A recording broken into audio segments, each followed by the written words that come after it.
Challenge చేస్తున్నాం. ఈరోజు అదానికి సంబంధించినటువంటి ఒప్పందాలు జరిగాయి కదా, గత హయాంలో మేము చేసినటువంటిది. మీకు దమ్ము ధైర్యం ఉంటే అదానికి సంబంధించినటువంటి అన్నీ కూడాను మీరు చెప్పినట్లు జగన్ గారు అవినీతి చేసినట్లయితే, మీరు చెప్తున్నారు కదా ఒకరికి నలుగురు వచ్చేసేసి, దమ్ముంటే ఈ యొక్క అగ్రిమెంట్లన్నీ కూడా రద్దు చేయండి, సిబిఐ విచారణ పెట్టండి. మీ హయాంలో మా హయాంలో ఎవరి ఒప్పందాల్లో ఎవరికి ప్రజలకు మంచి జరిగింది, ఎవరి హయాంలో ప్రజలకి దోచుకున్నారు ఏంటి అనేటువంటిది ఒకసారి చేయడానికి మేము సిద్ధంగా ఉన్నాం.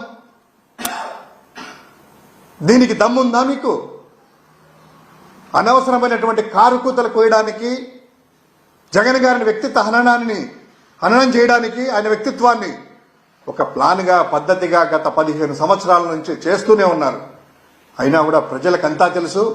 మీ యొక్క మాయమాటలు నమ్మి సూపర్ 6 అనో లేకపోతే ఈవీఎంలో ప్రజలు అనుకున్నట్లు ఏదో జరిగి తాత్కాలికంగా మీరు ఈరోజు వచ్చారే తప్ప భవిష్యత్తులో ఎప్పుడు ఎన్నికలు జరిగినా కూడాను నిజం పక్షానే జనాలు ఉంటారు. మరోసారి వైఎస్ జగన్ గారు అధికారంలోకి రాబోతున్నారు.